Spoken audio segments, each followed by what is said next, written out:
This is a new series diverging from our more serious videos called Tales from Tech Support, where we look at some of the funniest IT-related stories from around the web.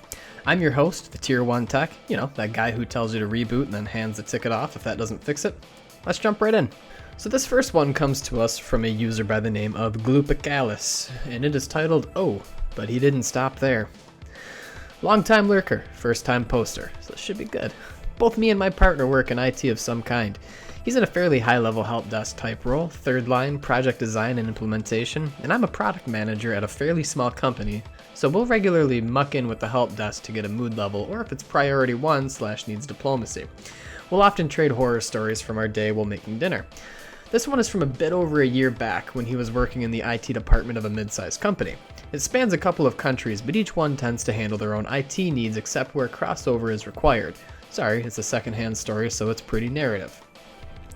Consultant comes in to look over IT security policies in line with the upcoming GDPR regulations. Their findings were pretty good, not a lot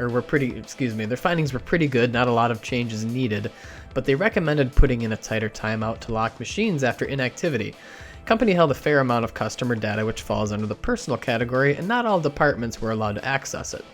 It gets set to 5 minutes, arguably annoying, but enough time to visit the bathroom or get a coffee without it locking. Call comes into the help desk, coworker picks it up. It's a user in the category of known to us, our shorthand for "oh no, not you." If memory serves, he's someone in marketing. User is asking if they can disable the lockout time on his account. Response is no. It's a global setting, they can't do it for one person. User gets to shouting about how this is the biggest injustice of all time and the coworker is terrible, etc.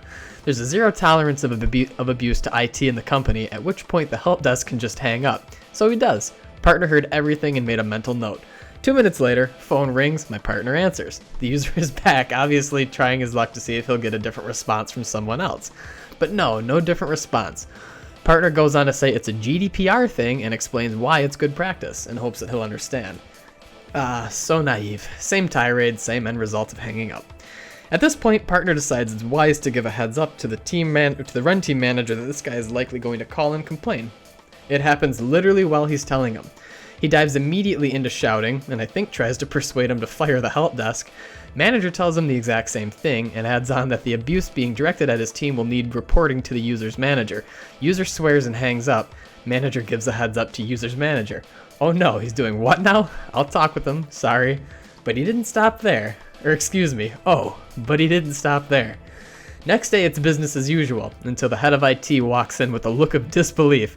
User tried to escalate to him. This guy is in charge of all IT and development in the country for this company. Best estimate about 20 people. Same story in terms of his attitude, same response given. Once everyone relays their own tales, they all have a laugh about it and carry on. Oh, but he didn't stop there. Later on in the day, head of IT comes back to update them. User walks straight into the office for the director of operations and tried to convince him in person that this was a huge injustice. A reminder at this point, it's a machine lockout that can be got past by just entering your password again. That is all, nothing more, nothing less. The director of operations had zero context of any of the previous happenings and relayed to head of IT, who I can imagine just laid his head on his desk, told him the story, and said he would handle it. User's manager told again at this point, who was livid. Oh no, but he didn't stop there. All was quiet for about a week. No further complaints, peace restored, at least as much as possible on the help desk. All of a sudden, run team manager starts absolutely wetting himself laughing, gets off the phone and updates the team. The personal assistant to the owner of the company, by the way, based in another country, we've gone international folks, emailed the head of IT, who relayed to our run team manager. User had sent a handwritten letter to the honest-to-God owner of the company to complain about the 5-minute timeout. Luckily, the PA screens all his physical mail. It was apparently filled with profanity and insults directed at basically everyone. Don't think the user was fired, but honestly, I don't know, and it's possible he's now gone. And for the record, he didn't stop there. Oh, he did stop there. Excuse me. Oh, man. So it should be extremely obvious to anybody with half a brain that this user is spending more time complaining about the IT policy change than the amount of time that the IT policy change is actually costing them. And delivering a handwritten letter to the CEO of the company, or the owner of the company, is really, really ridiculous. And it is, I guess, not that surprising that somebody would go to those lengths in order to protest a change that inconveniences them a little bit. But unfortunately, that is the nature of the industry that we work in. So on to the next story. The next one is titled, "This report is needed by the board," and it comes to us from a user named BigJim123. Says, "I had an awesome co-op job at a huge corporation filled with awesome people and interesting challenges. However, being an intern, I had to do some stupid stuff sometimes. One project was capturing a ton of data related to the core business and then feeding an AI engine to produce a report. I got to run the data entry team, then build the AI algorithm, and then finally build the report. It was 1,000,000 data points and it produced a one-page summary of the algorithm's output.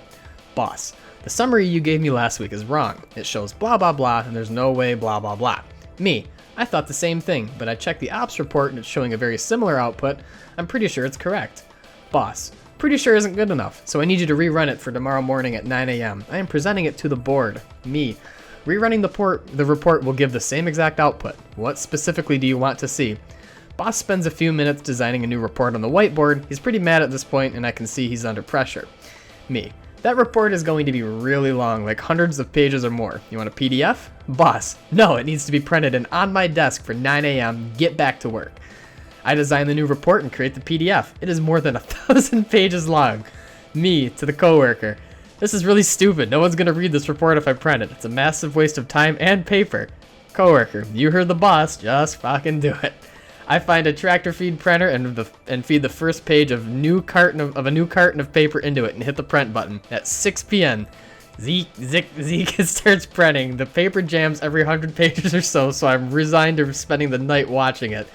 Around 2 a.m., I'm sleeping on the floor and security sees me. I wake up to half a dozen guards who think they've found a dead body.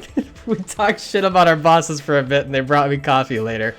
7 a.m. I have 1,000 pages of report printed and take it down to my boss's office. He's just arrived for the day. Here's the report. Thump. Boss picks it up, drops a huge stack of paper directly into his recycling box. I was thinking about it, he says, and the summary is probably correct. So, obviously, being under pressure can sometimes cause you to act irrationally. And in this instance here, the boss does something which causes somebody to have to stay the night, waste a monumental amount of time, and, which is a good point by him, and paper.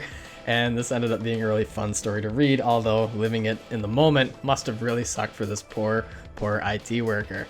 I hope you enjoyed this video and were able to gain something from it. This has been Rising Techs, and if you are a Rising Tech looking to better yourself or your IT infrastructure, be sure to subscribe, leave a rating, and send me a comment to let me know how I'm doing. This is Rising Techs, logging out. If you are interested in a career in IT or system administration, an entry-level technician, or even someone further along in your technology career, Rising Techs has great content to binge watch. Check out the Tech 101 series for an entertaining glance at core IT terms and concepts.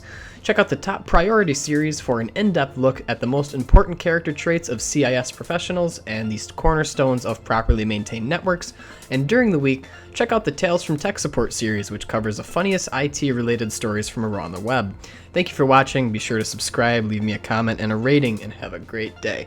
This is Rising Techs, logging off.